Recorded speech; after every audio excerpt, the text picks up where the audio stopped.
From WBGO, this is Newark Today, your monthly look at what's happening in and around New Jersey's largest city. And now, here's your host, Michael Hill. Welcome to another edition of Newark Today here on WBGO. I'm your host, Michael Hill. We have a lot to talk about. We have Mayor Ras Baraka, the Honorable Mayor of Newark, in the studio right here. We'll be talking to the mayor for the first half hour and taking your questions, your comments, and your concerns. The number to call is 973-297-0941. That's 973-297-0941. That's our first half hour. In our second half hour, we'll be talking to a group of men who are recruiting black men for studies at Rutgers University that deal with Alzheimer's. It's a really important study, and they're looking and they're recruiting right now. First, let's talk to the mayor. Mr. Mayor, welcome and happy holidays to you. Happy holidays. How's your family, sir? Good, thank God. Yeah. Good. Yeah. You were not with us in November. You were at the League of Municipalities in Atlantic City. How did that turn out for Newark and for you? It's good. I was had 3 different panels down there that I had to be on, one about guaranteed income. You're a man in demand. Yeah. Yeah. It was good, though. Good turnout, good panels. Yeah. I want to talk to you about the consent decree because since you were last here, the federal judge has lifted Newark from the consent decree. Right. That's a good thing, I would say. Yeah, it is. It is. We've been under it for like 10 years. Right. And, it was supposed to be 5, but it wound up being 10. Because of COVID? Part of it was COVID. Part of it was a lot of the training we needed to do and write new policy. So we had to create policy for stop and frisk, use of force.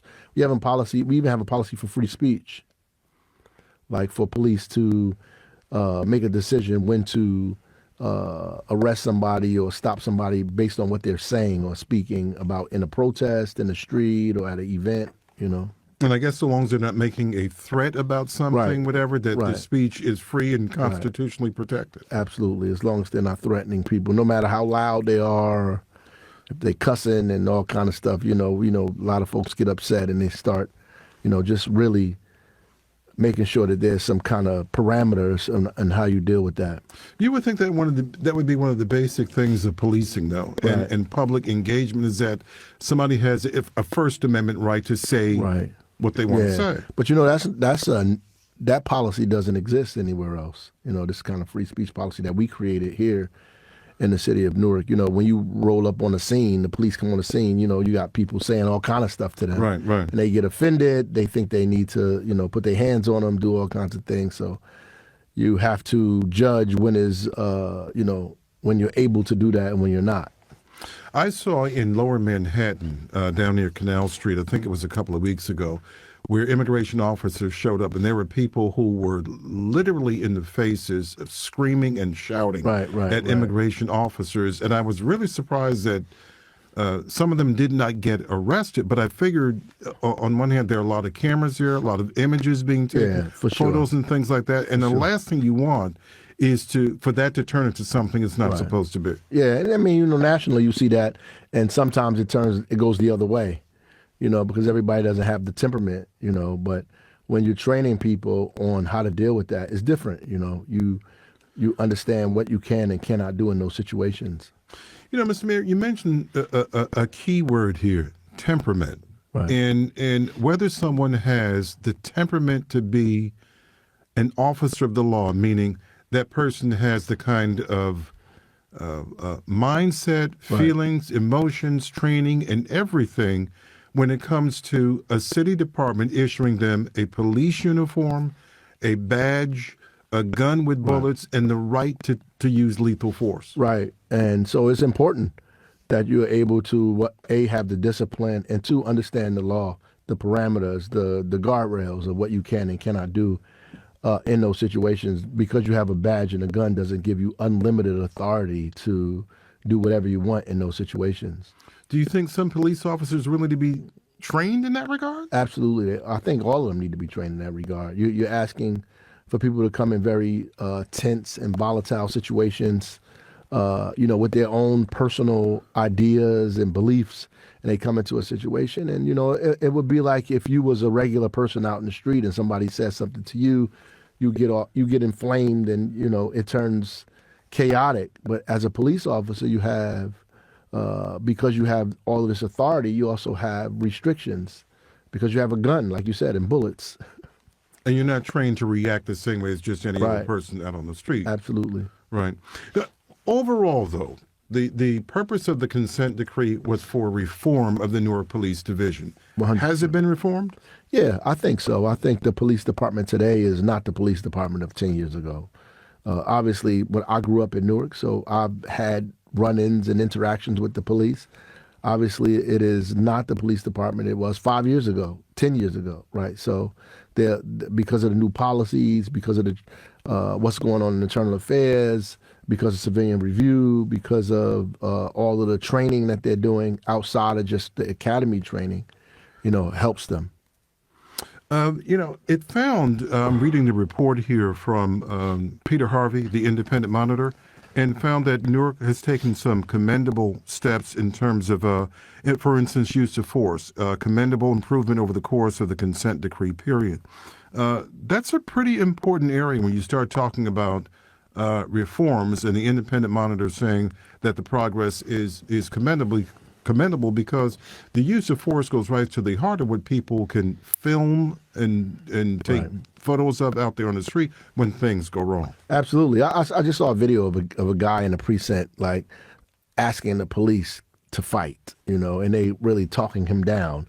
That de-escalation training that they have helps them to not react in the way that they used to react, to really talk people down and make them reduce the temperament, right? Reduce the temperature of what's happening there. And that's important that they have the ability to do that. I'm talking to Mayor Ras Baraka of the city of Newark about the consent decree, and we'll get to some other issues as well. I'm interested in hearing what people, if you've had any interaction with Newark police over the last 5, 6, 7, 8 years while this consent decree was in effect. The number here to call is 973-297-0941, 973-297-0941. Mr. Mayor, I've read this report, more of this report today, and I was surprised to see some of the things in this report. And one of the conclusions was that NPD's work of reform is far from complete. Right, absolutely. I mean, there's a lot of stuff that we have to do. There's a lot of early warning stuff that we have to do in terms of getting the data systems in place to be able to catch police officers early. And the only thing that is preventing us from doing that is just really the funding to be able to fund that. Because according to the report, one of the someone did a study and made recommendations, and the report says that data system overhaul would be $31 million. Right. So it's not an easy lift for us. So we have to put those things in gradually, or find folks who are willing to do those things, or find grants and opportunities to make those things happen. But the early warning system is important. I don't want to belittle what that is, because ultimately you catch police officers that are violent, that have kind of different prejudices, that have issues early on, so they're not committing the kind of issues that we see, like George Floyd, or strangling people or shooting people. You catch them early and you dismiss them, and based on those data systems, and that's important for us to have. So what's the plan to meet that if money is the issue? So just gradually, trying to get grants, federal grants, state grants, to be able to, and investing in city dollars that we have, to be able to put those systems in place, so we can be able to, and be more competitive with the folks that are out there, to get them to provide those services at a cheaper rate for us in the city, to stand those things up. And we absolutely need those. State police has something in that, to that caliber, but we need that in Newark. One of the things that I was surprised at is that in something the Department of Justice pointed out long ago about the Internal Affairs Division, which is the source for a lot of people in Newark, and advocates saying way back when there was a call for the Justice Department to investigate the Newark Police Division, was that it was woefully lacking in ways Right. to really protect the public and to do investigations.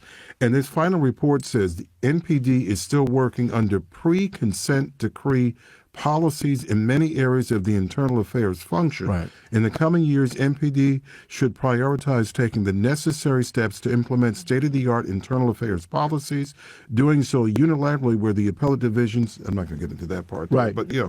Yeah, so immediately we changed out the director of internal affairs, the captain, the folks that are in charge there, try to change the personnel, and then the policies as well in terms of internal affairs, because that's right. Internal affairs is really the first line of defense, and which is why we need a civilian body, a civilian review board to supplement what internal affairs does, right? In terms, because what internal affairs does is really catch police on departmental and infractions that they do, administrative infractions, not really criminal, and so that's important. That's the first line of defense, and so the civilian review board also does that. Should be able to supplement catching police officers on administrative and departmental infractions.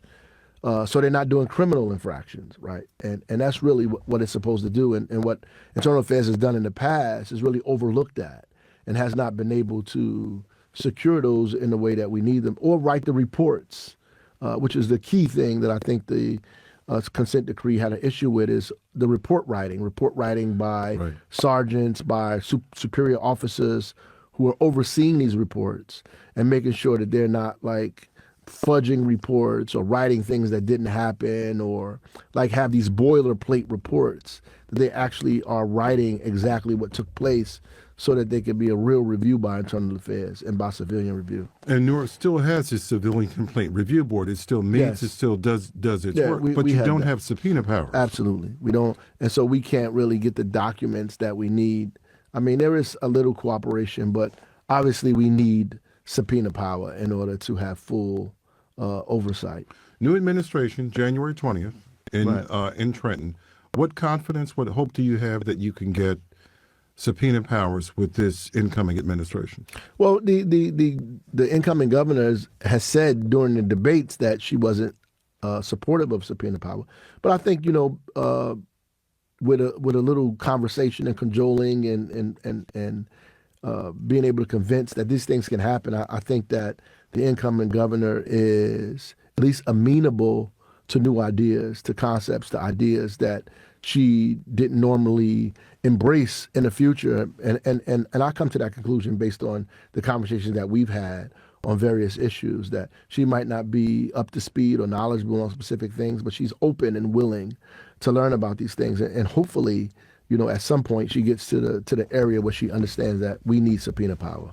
I want to touch on one more thing in the final Independent Monitor's final report about body-worn cameras. The written documentation of the search fails to match the actions depicted on body-worn or in-car camera footage and can result also expose the department to short-term and long-term litigation and an increase in citizen complaints and protracted embarrassment.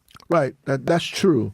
The good thing is that we have had a precipitous drop in the kind of police complaints that we've had in the past. So there have been fewer complaints from civilians in the community about police conduct. And the good thing about the cameras is that they not only work for civilians, but they also work for police. Because people make complaints, you actually can review those complaints. We've had incidents in Newark where people have made made statements and accusations against the police department that the camera has actually exonerated police officers at the same time. So those actually help police officers and civilians at the same time. And so do all officers and all vehicles now have cameras? Yes, all officers have cameras. Even the plainclothes officers have to actually wear cameras as well, unless they are like undercover. But other than that, like the guys that are like in robbery and homicide, they also have to wear body-worn cameras. And you think that's a good thing? It's a great thing. I mean, because when the camera is on, people act different. That's what I hear. Yeah, so, some people forget that the camera is on. They act a fool, but then they get caught. But ultimately, like most people, understand that they're being observed, and so that changes people's behavior. We are speaking on Newark Today with Newark Mayor Raz Baraka. We are taking your questions, your comments, your concerns. The number to call here is 973-297-0941. We've been talking about the consent decree and the end of it, but we'll be talking about some other topics here as well. Mr. Mayor, I want to move on to Newark's fiscal situation. What is the situation right now? Last year we were here in October, we were talking about a pretty dire situation in Newark. Right, we're still there. I mean, we are through this year. Obviously, next year we'll probably have a similar situation. We are trying to find remedy for that as we speak. We're in a similar situation because the revow is not really going to go into effect until 2027, and so 2026 leaves us, wide open and vulnerable, because what happens is that what they consider our tax rate should be higher than what we're charging people in the city. So that they're assuming that we should be charging people more than we're charging them for taxes in the city. Right. So they're making up for that. They're saying, okay, now you owe us $20 million, $30 million. So we have to find those dollars somewhere. And because we are not raising taxes at that level, we have to find the money somewhere. So that's generally where we are, and we'll be that way in 2026.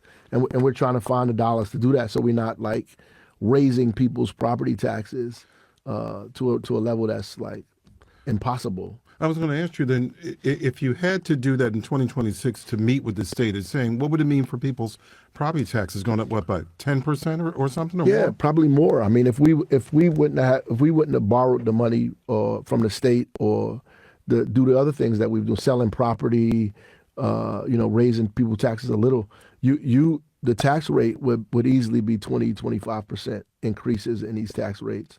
The problem is that the revow balances taxes out, and the folks that are probably would experience the largest raise in taxes are industrial properties and commercial properties, because the industrial properties are worth more in the city at this point. So they're just not paying their fair share right now.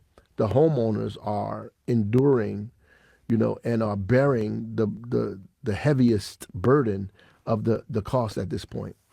As you try to create more affordable housing in Newark, and as you try to create more affordable senior housing in Newark to keep Newark residents in Newark, does this become more of a challenge because you may not be able to offer the kind of tax break incentives to developers and so forth because of the situation? Yeah, it does. I mean, we have to keep our eye on that, but we can't move away from that. And so we've been focused on not trying to allow this to affect that.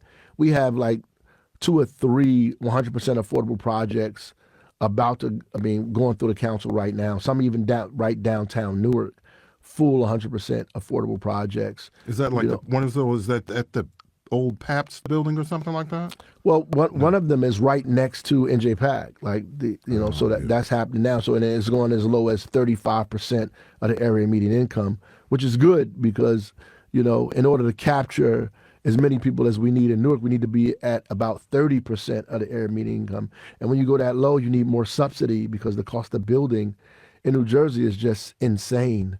The cost of materials, the cost of labor, all of these things are very, very high in New Jersey. So in order to do that, and these developers make a return on the investment, they need subsidy in those projects. And so that's where tax abatements come in. That's where other kind of RABs and other creative things that we do to allow, subsidy to get into these projects so they can reduce the rent for residents. Mm-hmm. And yes, I guess there's a magic or a real tough balancing act in that if you're trying to keep it affordable for Newark residents, to keep Newark residents here, but at the same time, generate a tax revenue so you can meet this extra demand, the rebound. Right.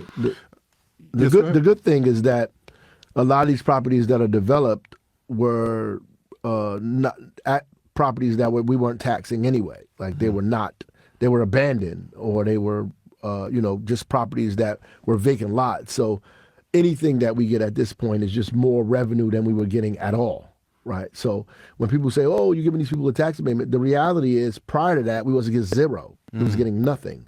So whatever we getting at this point is a plus for us in the city. Is the tax base expanding? Is Newark? Are businesses coming to Newark? For sure, for sure. Like more businesses are coming, more people are coming. The number of people are increasing in the city. More businesses are coming in the city. Old businesses are kind of subsiding, and new businesses are coming up. We, along with Audible and other folks, have been trying to figure out how to subsidize some of these businesses so they can exist downtown. Obviously, we have to do more in terms of getting these developers to lower their expectations on the kind of retail that are coming into these properties, because they want the big they want the big, the stores, the come in there that brand are paying name stores, brand name stores that are paying this huge rent. But we're trying to focus on mom and pop stores to give them the ability to stay there, because I think that that's the first wave. Like, we have to have mom and pop stores. We have to keep the character of the city. You have to make it as diverse as possible, and in order to do that, you have to really restrict some of these rents from going as high as they are. What's it going to mean to have a Lionsgate type studio in Newark?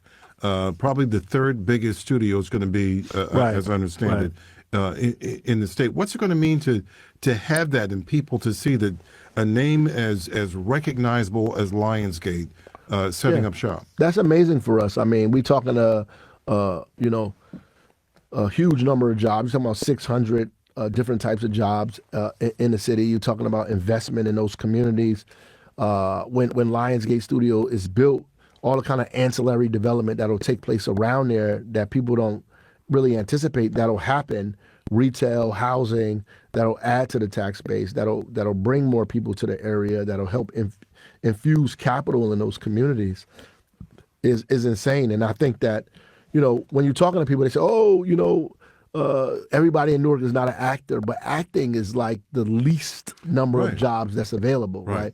If you're trying to be an actor, that's the smallest. You have the smallest percentage of opportunity. You got to get an audition first. Right, to be an actor. Like, you better off being a stagehand or a lighting specialist, or you know what I'm saying? So that's really what we're focused on in the city. And what did it take to get Lionsgate and the other company that's building this studio? What did it take to get them to look at Newark, recognize Newark, and say, we're going to settle here and build here? So we have to give the governor Murphy a lot of credit. The film tax credits that exist here in New Jersey is very, very competitive around the country.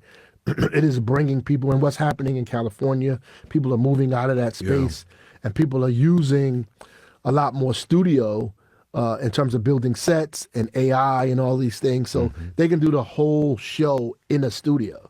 And so these studios become more and more important because of the content that needs to be produced over and over from Netflix, from Prime, from all these places that are producing content every day. So New Jersey has become a viable option for Hollywood. I want to talk, switch gears quickly here about Gen Green. I was reading about this the other day. What is this, and what does it mean for the city? The reality is we have to be focusing on clean energy. We have to be focusing on,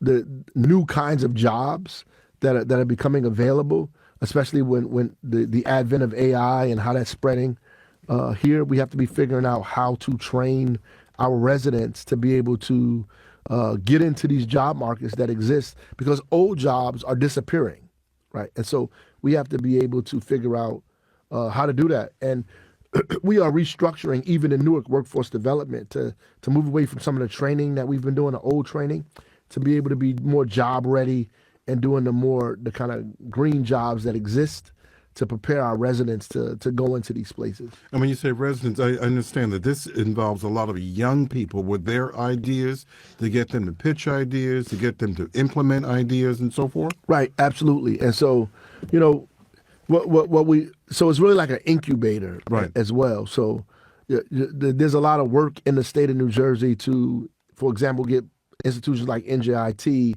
to get students who have these ideas to get it right to the market. So how do you get these ideas right to the market. Like some of the housing they've built, they've designed and built. Yeah. Exactly. So instead of just having ideas that are academic, how do you take these ideas and turnkey them so they become right to the market, so they can begin to sell them and make money and put them right and create jobs and opportunity for folks? I got 2 or 3 other topics here, Mr. Mayor, before you leave at the bottom of the hour here. I want to talk about replacing Mikey Sherrill in that congressional district in Montclair and parts of Essex County. You've already endorsed someone. Who did you endorse? Ana Lilia Mejia, who is a long-term activist, progressive. She worked on Bernie Sanders' campaign. She does national work around progressive issues, and I think that's what we should be doing. I think there's a pattern here in New Jersey and New York, around the country, of people embracing more progressive ideas, and I think we need to continue on that line. In that particular district, though? Absolutely. It's difficult, but I think that it is our chance now to take the risks that we have not been taking in the past. It's the same as like people saying, oh, you can't run for governor because New Jersey is a certain kind of way. And I think we did pretty well. So we showed the state that there's an appetite for progressive ideas. And so we have to pitch it. We can't no longer sit back and say, oh, this is not going to work for us. We have to go forward. It's a crowded field. I don't know if there's anybody in that any of the other candidates are as progressive as she is. No, I mean, there's some progressive leaning candidates, but I don't think anybody is where Ana Lilia is, for sure. And, she's been a union organizer, she's been a community organizer, she's been a national organizer around, affordability, around working families, around all of these things. And I think that we can't no longer cross our fingers and hold our breath. We have to identify and pick candidates who we know are going to represent the things we need, particularly in the dangerous time that we're in with Donald Trump, who we know is going to go the opposite direction. We have to have a candidate who we know is going to stand up for us. And speaking of that, since you were last here, Zohran Mamdani was elected mayor of New York City. He's a Democrat, Socialist of America. He takes the oath of office on January 1st. Have you been in touch with him at all? Any correspondence back and forth? Absolutely. Yep. I went to Harlem and went to Sylvia's restaurant and met with him and a couple of other people. And so I think that the great thing about Zohran is that he's going to be able to experiment with some ideas that people have been afraid to do. And it's really going to, like at the U.S. Conference of Mayors, at the National League of Cities, is going to take on. And then other mayors that are more centrist, more moderate, are going to try to adopt these ideas and see if they can make these things happen, because we're dealing with a real serious problem with affordability in this country. And so people are going to try new things. And I think his platform gives them the ability to try new things and the resources that New York has that no other city has in America, right? To be able to try these things, like this whole public-private, like the idea he's talking about in terms of public supermarkets or public groceries, right? This is an idea that's catching on. Atlanta is doing their version of it. We're getting ready to experiment with our version of it here in the city of Newark. And I think that's going to catch fire around the country. Already what he's come up against is the current mayor, Eric Adams, is stacking the rent control board with people who are not in favor of a rent freeze. Right. Given that kind of pushback against obviously what Mamdani has been talking about, and part of what made him very popular as a candidate as well, as one progressive mayor to a progressive mayor across the Hudson, what would be your advice to him? Well, that's going to happen. I think what he has to do is build coalitions, collaborate with folks. There are people who still want to see these things happen, want to solve these problems, and they're willing to give him the space to do that, the resources to make those things happen. I think he has to build alliances, collaborate with folks, and not assume that everybody is opposed to him on these issues, and be as creative as possible to be able to make these things happen, as pragmatic as possible as well, because people think that these are harebrained schemes, wild ideas that are not going to be possible. But I think he can prove people wrong by making these things happen and being as pragmatic as possible and pulling people in, even people who he think might be opposed to it initially.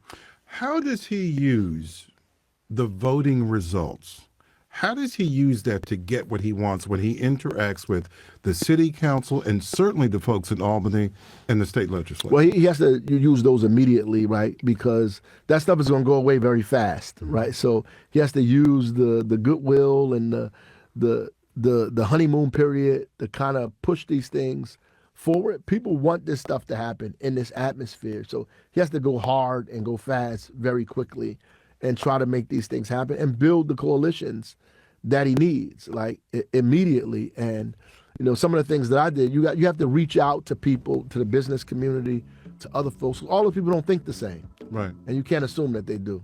Right, indeed.